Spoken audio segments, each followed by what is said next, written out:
किसान भाइयों, यदि सरसों की फसल को पाले से ना बचाया जाए तो उसका उत्पादन पर बहुत बुरा प्रभाव पड़ जाता है।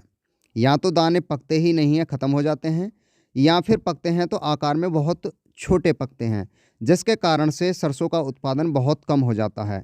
चूँकि पाले का जो टेम्परेचर है आपको पता ही है, 0 डिग्री से नीचे आकर के वो जमता है। पानी के घनत्व या फिर आयतन से ज़्यादा होता है बर्फ़ का आयतन या फिर उसका घनत्व, जिसके कारण से जब पाला पड़ता है तो पौधे के जो कोशिकाएं होती हैं वो फट जाती हैं, और फटने के कारण से ऊर्जा डिस्ट्रीब्यूशन या प्रकाश संश्लेषण की क्रिया बाधित हो जाती है और ऊर्जा पूरे पौधे में नहीं जा पाती है, जिसके कारण से जो दाने हैं या तो बहुत कम आकार में बनते हैं, पकते हैं, या फिर वो बिल्कुल नष्ट हो जाते हैं, यानी जो फली है वो खाली रह जाती है। तो दोस्तों, उसके बचाव के लिए आपको 2-3 तरीके मैं बता रहा हूँ, जिससे सरसों की फसल को पाले से बचाया जा सके और उत्पादन पे कोई बुरा प्रभाव आपके ना पड़े। तो दोस्तों, बने रहिए पूरे वीडियो में, आप भी जान लीजिए उन उपायों को जिससे आप पाले से अपनी फसल को बचा सकते हैं। सबसे आसान और सबसे सरल तरीका है धुआँ करना। चूँकि धुएँ के प्रभाव से जो तापमान है वो खेत के आसपास का जो तापमान होता है वो बढ़ जाता है 1 से 2 डिग्री, तो जिसके कारण से जो पाला पड़ने वाला भी होता है वो पड़ता नहीं है और अपनी फसल को प्रोटेक्ट कर सकते हैं। आपको सबसे पहले ये चेक करना है कि आपके खेत के आसपास का जो हवा का फ्लो है वो कैसा है। आप यदि पूरब की तरफ से पश्चिम की तरफ को हवा फ्लो हो रही है तो फिर आप पूरब की तरफ अपने खेत के आसपास 2-3 जगह आग जला दें, जिससे जो धुआं है चारों ओर हो जाए और टेम्परेचर वहाँ का बढ़ जाए। दूसरा तरीका है सल्फ़र यानी गंधक का स्प्रे करके। आधे किलोग्राम गंधक या फिर सल्फ़र लें 150 से 200 लीटर पानी में, और आप इसका स्प्रे कर सकते हैं, जिससे टेम्परेचर जो है बना रहे और पाले के प्रभाव से आपकी फसल बची रहे।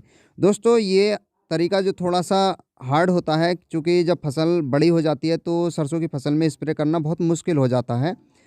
फिर भी यदि आप अपनी फसल को बचाना चाहें तो कर सकते हैं। तीसरा तरीका है नमी बनाए रखने का।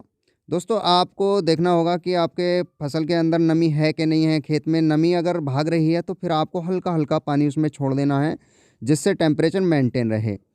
तीसरा या चौथा तरीका आप कह सकते हैं, घर पे मेथी होती होगी, तो मेथी की आधे किलोग्राम मात्रा लेके आप उसे फुले लें, और जब फूल जाए जो उसका पानी है उसे निचोड़ करके आप उसका स्प्रे डाल देंगे तो कम से कम 3 डिग्री सेंटीग्रेड का फ़ायदा आपके खेत के आसपास टेम्परेचर में हो जाएगा, जिससे पाले का जो प्रभाव है वो आपकी सरसों की फसल पर नहीं होगा।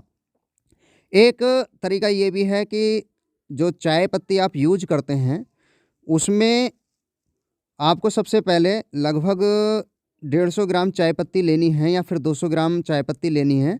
उसको जो है बराबर पानी की मात्रा में ले लें और उसे उबाल करके 3 से 4 लीटर पानी में मिला कर के छिड़काव कर दें, जिससे जो खेत का आसपास का टेम्परेचर है या पौधे का टेम्परेचर है वो बढ़ जाएगा और पाले का प्रभाव कम हो जाएगा।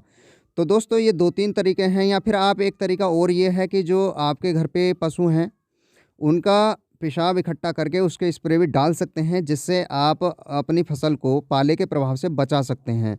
तो इसमें 2-3 तरीके जो मेन होते हैं, एक तो सल्फ़र वाला, एक धुआँ वाला और चाय पत्ती वाला। दोस्तों, ये प्रयोग यदि आप करेंगे ना तो आपके खेत पे पाले का प्रभाव नामात्र के लिए होगा, या तो होगा ही नहीं, होगा तो बहुत नामात्र के लिए होगा, और आप अपनी फसल को प्रोटेक्शन दे सकते हैं पाले से, जिसके कारण से आपका उत्पादन भी अच्छा रहेगा।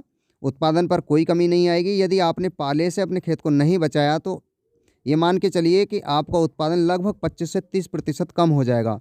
तो दोस्तों, उपाय कैसे लगे आप कमेंट बॉक्स में बता सकते हैं। तो आज की वीडियो में केवल इतना ही।